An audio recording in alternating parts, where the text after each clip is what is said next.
Olá, olá, olá, eu sou o Tadeu Rodrigues, esse é o podcast Literário Rabiscos, o primeiro episódio do ano, quer dizer, tecnicamente o segundo, porque a gente divulgou a semana passada um episódio com a Dalmone, que foi gravado o ano passado, e um episódio muito bonito, que fala sobre colorismo, fala sobre racismo, fala sobre artes plásticas, e o episódio com a Dalmone, especialmente, tá no YouTube. A gente gravou ele por vídeo aqui em casa.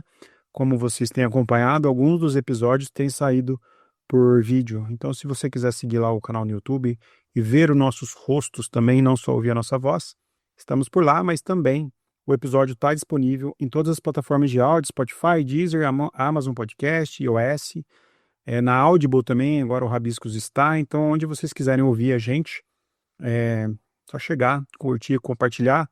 Minha querida amiga Jéssica Balbino hoje, infelizmente, não estará com a gente por conta de um problema de ordem pessoal, e deixo aqui meu abraço fraterno para ela. E na semana que vem ela está de volta com a gente. Ela queria muito estar aqui, ela queria muito fazer esse episódio com o Leonardo. Infelizmente, algumas coisas da vida aí atropelam a gente, não dá certo sempre. Queria pedir uma ajuda também pro pessoal que ouve a gente, que sabe da parceria do Clube de Contos Rabiscos com a Editora Reformatório.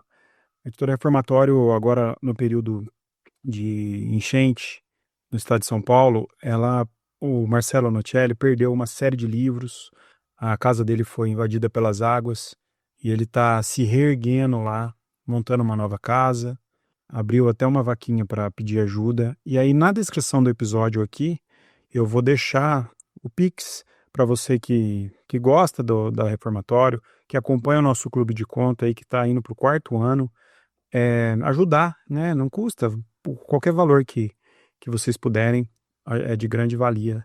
Depois, somado tudo, fica uma corrente do bem muito boa. É isso, sem mais delongas, o nosso convidado de hoje já esteve aqui no Rabiscos. Eu sou muito fã do trabalho dele, eu acompanho ele desde então. Leonardo Tonos, ele é poeta, escritor, professor livre-docente, literatura brasileira na Sorbonne Université, e está estreando no Romance com um livro lindo, Antes que as Palavras Te Esqueçam. Antes de eu chamar o Leonardo, eu vou dar uma breve sinopse livre aqui do livro, e a gente já começa esse papo. O livro, ele é um romance epistolar, né, feito por cartas nunca enviadas, nunca respondidas. Não vou dar muitos detalhes para não dar spoiler, mas o narrador, que assina como L, escreve para Jamal, um amigo afegão refugiado em Berlim. E nesse gesto, a escrita vira uma forma de não deixar o outro desaparecer. Aos poucos, essas cartas se transformam numa reflexão íntima sobre exílio, pertencimento, memória e sobre o que significa ser estrangeiro num mundo cada vez mais hostil, cada vez mais segregado. É um livro muito delicado, é um livro silencioso, que eu gosto muito. Quem acompanha eu aqui no Rabisco sabe disso. E é um livro, sobretudo, profundamente humano. Sempre que falar de refugiados, eu acho que é interessante a gente aleitar para esse lado, né, para essa sensibilidade. E fala também de todos nós em um estado de deslocamento. E seja muito bem-vindo, Leonardo. Prazer enorme estar contigo. Olá a todos os ouvintes aí do Rabisco. Para mim é um prazer estar de volta aqui, né, com esse projeto tão bonito que você tem levado com a Jéssica. É um grande prazer mesmo. Obrigado. Eu estou muito feliz de estar falando com você sobre esse livro. Já te adiantei que eu gostei muito do livro. E eu queria começar o nosso papo perguntando sobre se escrever cartas sem resposta transforma o outro em uma forma de espelho. Em que momento que você percebeu que o Jamal, né, o endereçado da carta, deixava de ser apenas um destinatário e passava a ser também uma forma de escutar a si mesmo? Uhum. Acho que a primeira coisa, assim, a ser talvez sublinhada, já escrever cartas é um gesto hoje completamente ultrapassado, e que infelizmente deixou, né, de existir. Eu, quando era jovem, eu era um grande epistolatário, não sei se fala isso já em português, né, eu mantinha correspondência, né, com o mundo inteiro, e para mim era essa forma, na verdade, de entrar em contato com esse outro, essa alteridade, muito distante.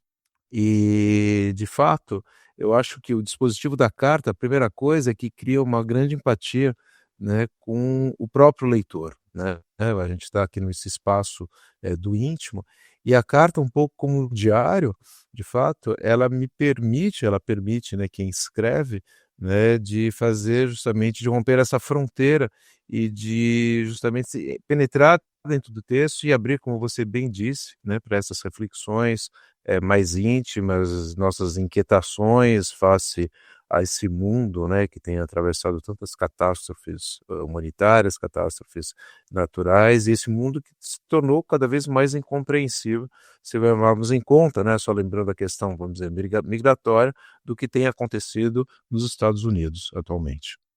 Eu queria até, pois acho que a gente pode partir também desse ponto, porque a gente tem falado muito, não só no mundo jurídico, político, mas em todo lugar hoje, o medo sobre-humano da pessoa ser expulsa sem ter feito nada, sem ter cometido nenhum crime, apenas por querer estar buscando um lugar melhor, né? E quando você apresenta um romance feito por cartas, isso que você falou dentro dessa temporalidade própria, né? Quase anacrônica, lenta, é, como que você acha que dá para a gente refletir sobre isso, nós que não estamos na situação migratória, e como que você acha que essa corrente humana pode se fortalecer?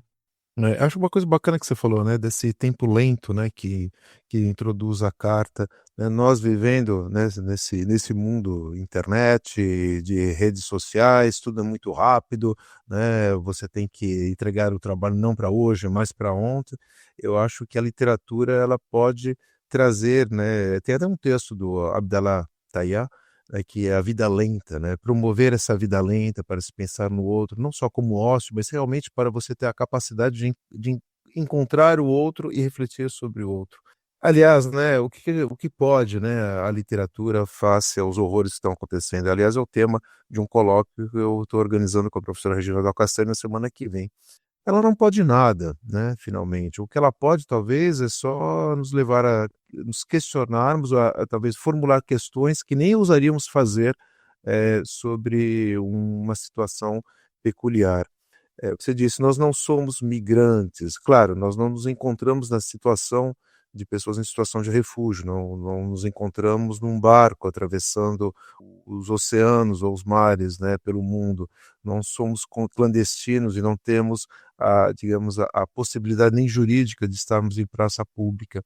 Mas, de certa maneira, todos nós somos sujeitos migrantes, porque somos humanos, né. Eu acho que uma questão talvez até fundamental é pensar a humanidade, na sua, eu diria, na sua longa história, né, e que o aspecto sedentário do humano é um acaso da nossa história. Nós nascemos para caminhar, nós nascemos, na verdade, para encontrar o outro. Haja visto o que aconteceu durante a pandemia da Covid, né? A impossibilidade desse encontro, como fez com que as pessoas se sentissem tão abaladas. Então, assim, é com muita tristeza que eu vejo o que se passa hoje nos Estados Unidos, em que o estrangeiro, né, dentro da característica do banóptico, né, não é nem mais o panóptico, é o banóptico, né, banir, ele é considerado como um possível terrorista, né, essa incapacidade, a transformação desse outro, né, do qual se torna um não humano. E assim, é muito triste e é uma tendência atual, né, uma tendência mundial, se pensarmos na emergência de todos os governos de extrema direita, e onde o imigrante, o estrangeiro, se torna o grande bode expiatório, ele é a causa de todos os males, né. Mas afinal de contas, a imigração, né, sobretudo econômica, ela existe porque nós provocamos esses males, finalmente. Então assim, esse livro, na minha opinião, assim, primeiro ele responde a uma demanda pessoal, né. A história de Jamal, eu conheci essa história em 2018, essa história me chocou muito já em 2018, eu senti a necessidade de trazer essa história para o espaço público, né, de não somente dar voz, mas dar até um corpo, para esse rapaz.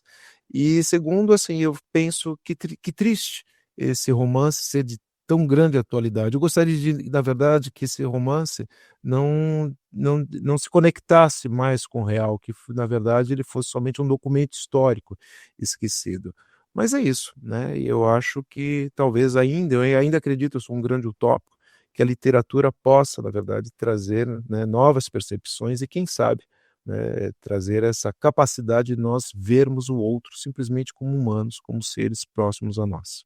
Quando você falou que teve contato com a história do Jamal, eu queria que você falasse um pouco disso para o pessoal de casa entender o que que te pegou na história, o que que você pode falar dela e como que isso chegou a você.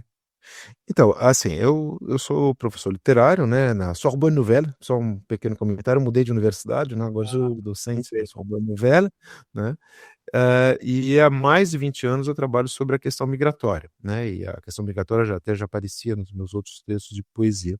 Trabalho sobre a questão, né, de representação e invisibilidade, de pessoas em situação de deslocamento e desde 2015, quando então houve a grande crise migratória, então eu tentei buscar na produção artística, e não só na literatura, nas artes visuais, na música, na literatura, como a produção artística tem dado conta ou não tem dado conta dessa tragédia, humana. Então, assim, a migração ela faz parte do meu cotidiano enquanto pesquisador. Em 2018, aconteceu o fato, né, assim, muito triste, de 69 afegãos serem expulsos da Alemanha, no dia em que o ministro do interior comemorava os seus 69 anos. Né. E dentre esses deportados, né, havia esse jovem, Jamal, que tinha chegado à Alemanha, ele tinha vindo a pé do Afeganistão, então isso já é uma história, né, você imagina por onde ele atravessou, né, quais as dificuldades que ele enfrentou nesses mais de, sei lá, 6.000 quilômetros, nem faço ideia da distância exata entre Cabul e Berlim. E esse rapaz viveu durante alguns anos na Alemanha e depois quando ele se tornou maior de idade, ele perdeu o estatuto de menor refugiado e acaba, na verdade, caindo talvez num mundo de uma pequena delinquência, mas também o que se esperar de um jovem que conheceu tantos traumas, né, o que se espera, como ele poderia se recompor sozinho? E ele é expulso, e ao retornar a Cabul, né, ele atravessa uma situação extremamente trágica, né. Isso me chocou, isso foi muito chocante para a Alemanha, isso me chocou muito na época, e eu guardei essa história num caderno, né.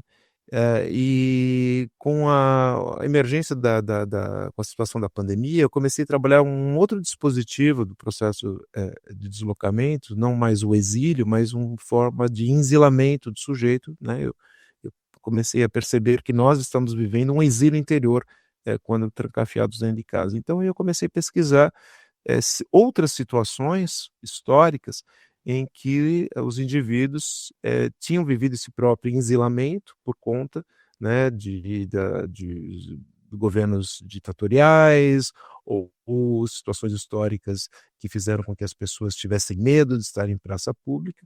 E aí eu comecei a reunir várias histórias, né, e eu pensei que talvez essas histórias se comunicassem entre elas, né, fazendo sobressair, é claro, a história de Jamal, que para mim, teria de ser o meu interlocutor direto, né, para contar, sua história e outras que fomos atravessados por esse processo de, enclausuramento dentro de si por conta dos fatores históricos. E você assina o L de Leonardo. Então, o L, né, assim, o L também é um dispositivo assim, por que o L? Ah, muitas pessoas: "Você assina o L de Leonardo?" Sim e não, né, porque é L e não é Leonardo. Eu precisava, quando eu comecei a escrever essa história, eu diria que eu não tenho uma grande capacidade de imaginação, eu não sei como imaginar histórias, né, primeira observação. A segunda observação, que eu não queria cooptar a voz de Jamal, né, assim, afinal de contas, até que direito tenho eu, né, um homem branco, ocidental, morando numa cidade como Paris, uma pessoa privilegiada que, né, leciona em uma das melhores universidades do mundo, que direito tenho eu, de falar de pessoas, né, que passam por situações tão trágicas, né? Eu nunca vou saber qual é a realidade de uma mulher que atravessa a África até chegar na Europa e muitas vezes passando por situações até de estupro. Então, assim, que direito tenho eu? Então, o meu grande cuidado no texto era não cooptar, essa voz, né. Então eu falei assim: "Eu preciso de um dispositivo para, ao mesmo tempo, me aproximar, né, dessas pessoas que são reais e que são ficcionalizadas no texto, e também esse L permitia, como você disse, né, a carta trazer esse espelhamento da minha própria vivência enquanto sujeito migrante, eu me considero como imigrante, né, claro, não nas mesmas condições, mas a minha imigração, que data dos anos 80, é uma imigração também econômica. Eu saí do Brasil por questões econômicas, né, em plena crise financeira e econômica do Brasil. Então eu precisava trazer, digamos, esse meu espaço íntimo para dentro do texto. E eu acho que a escolha, né, do L me permitia isso, navegar numa fronteira entre ficção e realidade ao mesmo tempo, né.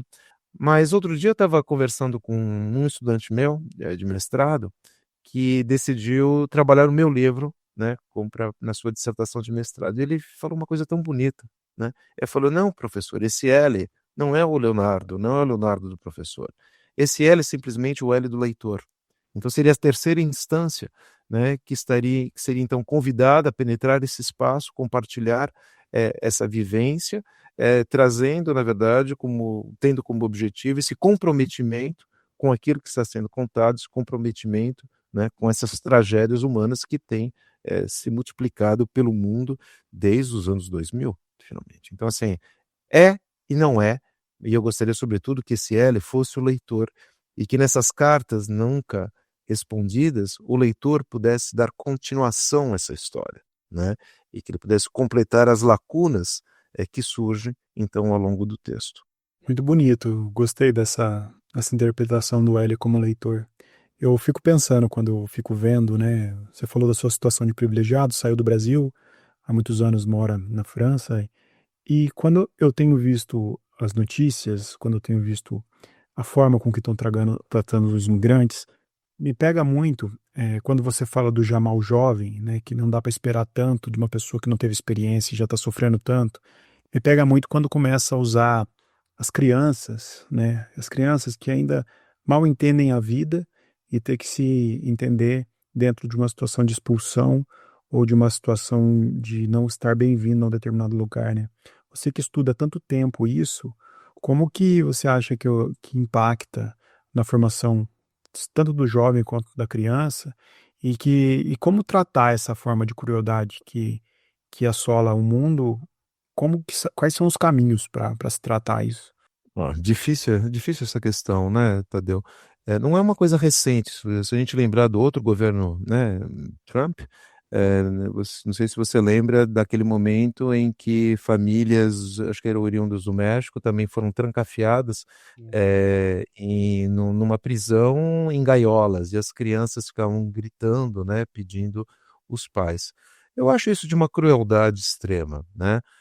Nós estamos, né, vivendo uma situação proto-fascista, né, em que, como eu disse, né, o humano deixa de ser humano. Agora você imagina o trauma pelo qual passa, né, essa experiência, o quão pode ser traumática, para ainda um sujeito, uma criança em formação. Olha lá, a superação difícil, né, a superação é difícil, né, muitas organizações não governamentais têm trabalhado nesse sentido, têm trabalhado sobretudo aqui na Europa, na recepção desses, jovens, migrantes menores, né, e como eles podem eles próprios superar esse trauma, mas infelizmente eu acho que eles vão ter que carregar esse trauma, né, talvez, pensando um processo até de esquecimento, porque eu sempre falo, né, diante das tragédias, humanitárias, históricas, né, nós temos o dever da memória, nós temos o dever da memória, nós temos que lembrar, né, todos esses momentos históricos, mas quem vive a tragédia também tem o direito ao esquecimento, né, e talvez nesse processo de superação, né, de reformular, não uma resiliência, assim, né, o termo já está tão desgastado, né, com o apoio da sociedade, do conjunto, né, da sociedade civil, talvez que essas pessoas também consigam um dia, né, obter o direito ao esquecimento do que elas viveram, pelo qual elas passaram. Bonito isso, Leonardo. Eu falo que eu tive estava comentando com a minha companheira, que eu tive um estalo lendo o seu livro pelo seguinte: quando a gente olha a situação do refugiado, dentro do campo progressista que a gente faz parte, a gente olha, né, com muito lamento, com muita pena também da situação, e tende a ter um tipo de espetacularização também do sofrimento do refugiado. E quando você quando eu li o seu livro, a gente sabe que o papel da literatura é colocar o cotidiano também nos olhos do leitor, é colocar como que aquela pessoa passa o dia a dia, onde que ela vai, onde que ela dorme, qual quarto ela passou, quantas horas ela tem no dia dela vivido, quais cidades ela foi, quais estações passava e lembrava da pessoa, quais encontros teve. E eu fico pensando quão importante é a literatura para mostrar que cada história, que até uma técnica jornalística, cada história ela tem uma história si, uma história que anda por si só e não só os números, quando a gente vê esse impacto todo, né, de número de refugiados, de pessoas sem nome sendo pisoteadas, e eu acho que não sei se a gente pode falar de papel da literatura, mas é de certa forma um pouco, né? Você acha que a literatura é uma das melhores formas de dialogar isso e de levar algumas verdades para o mundo, assim? Eu acho que sim, não só a literatura, mas como conjunto da produção artística, né. Assim, contrariamente a alguns pensadores, né, que, fazem essa distinção entre uma literatura engajada e uma literatura, vamos dizer, mais nobre, né, eu acredito sempre no papel político da literatura, né. Você hoje escrever um livro é um ato político, né, é um ato de comprometimento, com esse mundo. E de fato, na questão de pessoas em situação de refúgio, eu sempre gosto de sublinhar, né, a gente não nasce refugiado, o refúgio é um estado, uma passagem. No que diz respeito às pessoas em situação de refúgio, já há mais de 10 anos elas têm sofrido, né, aquilo que a Susan Sontag fala, né, uma banalização do seu sofrimento, né. Estamos na sociedade do espetáculo e ligamos a nossa televisão e assistimos às piores catástrofes, pessoas morrendo nos mares ou sendo expulsas, ao mesmo tempo que estamos comendo, sei lá, jantando na frente da televisão, e o excesso dessas imagens fortes fizeram com que nós ficássemos completamente neutralizados e anestesiados diante do horror. Aí entra a literatura, aí entra, na verdade, a produção artística. Então, assim, há vários momentos, eu acho. Um primeiro momento, que eu acho bastante importante da produção artística, é o que eu chamo da produção artística da urgência. Existe uma urgência no mundo e a produção tem que dar conta daquilo, né. Aí a literatura toma a forma do testemunho, né, ou então da denúncia, né. Esse é um primeiro passo. Só que esse primeiro passo ele também tem os seus limites, né, como você disse, estamos anestesiados e não conseguimos mais perceber, né, essa injunção da denúncia, do grito diante do horror. O segundo passo é o que eu gosto sempre de chamar da autorização do nosso próprio olhar, né. Não basta você dar voz ao outro, o outro nunca terá voz, em primeiro lugar, né. E não basta dar voz ao outro, a esse outro minorizado, se nós não queremos escutá-lo, né. Para escutar esse outro, nós precisamos o quê? Perder esse espaço de poder, né, que nos habita. E para perder esse espaço de poder, nós temos que nos alterizar, né? Nós temos que mudar o nosso olhar sobre esse outro e sobre nós mesmos. Então, se você pegar, por exemplo, a questão de pessoas em situação de refúgio, na literatura e nas artes visuais, a gente vê uma mudança ali de estatuto. Já não é mais uma literatura que vem expor o horror, é uma literatura que vem ou uma produção artística que vem indagar simplesmente a nossa capacidade ou não de ver esse outro. Na verdade, ela se indaga muito mais sobre nós nesse mundo, né. E de fato essa é uma questão, eu diria, principal no meu livro, nessa conversa que Ellie realiza consigo próprio, o quanto, na verdade, ele não está sendo piedoso, o seu olhar é o olhar de piedade para com as pessoas em situação de refúgio. A piedade é um gesto de poder, né. Você, na verdade, você tem dó do outro e, ao mesmo tempo, quando você tem dó do outro, você estabelece uma categoria de hierarquia. Como romper esse esquema? Na verdade, se interrogando sobre os poderes que te atravessam, né, para tentar se aproximar, desse outro. E uma coisa importante, né, você disse, nós vemos tantas imagens de pessoas sofrendo, né, o refugiado sempre está ligado à sujeira, sempre está ligado à tragédia, ao choro, à desgraça, mas pessoas em situação de refúgio não têm o direito de amar? Pessoas em situação de refúgio não sonham? E isso a gente poderia ampliar para várias categorias, né. Eu lembro de uma crônica, esqueci agora o nome do autor, ele é mineiro, que ele já nos anos, se eu não me engano, 70, né, ele fala assim: "Eu fiquei horrorizado quando eu vi 2 pessoas em situação de rua, se amarem, se beijarem, fazerem sexo na rua". Por quê? Porque na verdade é isso, porque nós, na verdade, retiramos por exemplo, das pessoas em situação de refúgio, a sua capacidade humana. Elas também têm desejo, elas também sonham, elas também sorriem. Por que devemos confinar essas pessoas nessa situação de extrema precariedade, né?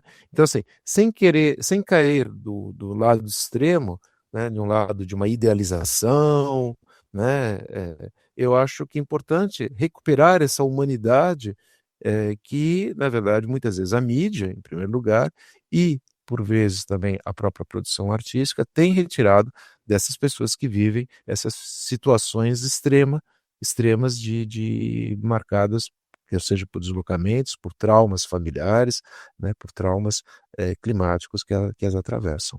Quando tô te ouvindo falar aqui, tá vindo algumas coisas na minha cabeça, e quando fala da situação, a pessoa em situação de refúgio, né, vou usar esse termo, que ele de fato é mais apropriado, tem o lado territorial muito forte, né, por muito tempo as guerras foram lutas territoriais, hoje menos, hoje mais aquela disputa econômica, não tão menos, né, estamos vendo o Trump aí querendo ampliar territórios, a situação da Rússia e da Ucrânia, e a gente vê, junto com a ascensão da extrema-direita, não só no Brasil, como na Europa, no mundo, essa pauta do território muito forte, né. Pessoas que querem separar, pessoas que entendem que regiões são melhores que as outras.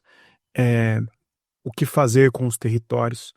O que que você acha que se deve essa extrema-direita contemporânea, diferente de uma extrema-direita de um tempo atrás, ou se a gente vai sempre viver essa história cíclica, como falam, para colocar o território sempre em questão de violência? É curioso nessa questão do território, né, e o território não é só o solo, né, se a gente pensar, por exemplo, nos mares hoje, né, os mares também hoje têm fronteiras, não existe mais o espaço do alto mar, que é um espaço, na verdade, sem fronteiras, né. Hoje, cada vez mais, os mares estão delimitados, né, nesse processo de ascensão, de afirmação nacionalista, de determinação do território. Quando a gente pensa em território, a gente pensa sobretudo, né, no caso desses, vamos dizer, desses governos marcados pela extrema direita, daqueles que têm direito a pertencer ao território, daqueles que não têm direito a pertencer ao território. Eu não acredito que a história seja cíclica, mas ela é muito parecida às vezes, né, e hoje que nós estamos vivendo, se parece em grande parte, né, a uma ideologia que na verdade não desapareceu, né, e que vem lá desde o século XIX, né, e que encontrou o seu ápice na Segunda Guerra Mundial, né. Ainda é uma, digamos, são restos, né, desse período, é claro, ao qual se juntou esse neoliberalismo, esse capitalismo exacerbado, né. Então assim, eh hoje, por que que o imigrante se tornou, né, o estrangeiro se tornou o grande bode expiatório? Porque é ele quem ele é o transgressor, porque ele está desprovido, né, de território. Até os termos, né, são interessantes nesse sentido, né. Se a gente pensar, por exemplo, que em português, em espanhol, né, no início do século, a gente utilizava muito o termo imigrante, né. Ao passo que em francês a gente utiliza imigrado, immigré, né. Naquele momento o imigrante era o sujeito da passagem, né. Ele só tinha o direito de ser um momento transitório antes de ser assimilado e aculturado pelo território que o acolhia e que fazia com que ele perdesse qualquer relação com o seu espaço de origem, né. Hoje falamos em refugiados e estabelecemos a diferença com migrantes, né. Ora, o termo migrante surge na Europa nos anos 90 para qualificar aqueles que não tinham território, que são as populações nômades, né, Roma ou Cid, né, os chamados ciganos, né. Hoje qualifica, na verdade, as pessoas que saem dos seus países por questões de sobrevivência para encontrar um meio de sobrevivência em outro país, né. Então, assim, é o território que demarca, mas sobretudo é o território expulsa. E como o migrante é aquele que transgride essa lei, talvez seja por isso que ele seja, né, hoje considerado como uma peste, né, por todos esses governos de extrema direita e não só, né? Hoje é uma banalização, uma naturalização desse discurso do ódio em relação ao outro estrangeiro. Muito bom, cara. Eu fiquei muito feliz com o nosso episódio, que a gente está indo para a reta final. Eu acho que se a pessoa que está ouvindo Já? já passou rápido o tempo, né? Voou, na verdade. Eu acho que se a pessoa que estiver ouvindo a gente, nós somos muito ouvidos aí no Brasil, né? Então cada um tem a sua região também, tem a sua percepção no mundo, e a gente entende que às vezes é nessa fagulha de uma discussão que as pessoas decidem se aprofundar, às vezes fazer alguma diferença também, às vezes atuar onde atua-se, por exemplo, numa revista, num artigo, numa newsletter, e eu acho que isso é muito bom dessa comunicação que a gente consegue fazer num podcast ou, enfim, numa roda literária, num clube de conto. E obrigado, eu queria que você passasse seu serviço, onde o pessoal te encontra, onde o pessoal compra seu livro. Então, muito rapidamente, as pessoas podem me encontrar pelo Instagram, né, Leonardo Tonos, Tonos, né, sou muito acessível pelo Instagram, e o livro que foi editado pela CEP Editora, né, acho bacana também falar do trabalho da CEP, Verdade, é né, que é um verdade. editório central, né, do estado de Pernambuco, com, né, um processo de difusão própria com as livrarias, a CEP, né, que fez um trabalho, aliás, muito bonito também, até a capa é da Luciana Rangel, uma colega de Berlim, foi um trabalho assim, de editoração maravilhoso. Então o livro se encontra disponível na livraria, né, nas livrarias da CEP, na livraria online da CEP, ou nas plataformas digitais, né, como a Amazon, e também nas plataformas da Livraria Travessa. Ele pode ser encontrado sob a forma de e-book ou então na forma impressa. Muito bom, que o pessoal que gostou do papo, quiser ouvir o outro papo que a gente teve com o Leonardo há alguns anos, acho que vale a pena também. É uma pessoa muito boa de ouvir. E, Leonardo, quero deixar o espaço sempre aberto para você. O Rabiscos, a gente tenta ouvir vozes plurais e você é uma pessoa, além de ser uma simpatia, tá fazendo um trabalho lindo, estreando aí no romance de um jeito majestoso. Obrigado, viu? Eu queria agradecer também a Tadeu, quero agradecer a Jéssica, que não está presente hoje, né? Eu tenho muito carinho pela Jéssica, e parabenizar pelo trabalho de vocês, né? Que é um trabalho de difusão e, sobretudo, de compartilhamento da literatura. Eu acho isso mais bonito, né? Compartilhar nesse espaço, vamos dizer, quase amical, né? Uma conversa, eu acho que é isso. Literatura é conversar, é trocar ideias, é compartilhar, né? E eu fico muito grato de estar aqui de novo no Rabiscos. Obrigado e espero que volte mais vezes. Esse ano também, falar pro pessoal de casa, a gente está entrando no 8º ano do Rabiscos, no ar ininterruptamente, toda semana, e vamos ter novidades aí mais do meio do ano para lá, e quem acompanhar a gente vai ficar por dentro. Obrigado, um bom dia, boa tarde ou boa noite a todos, até a semana que vem. A gente volta.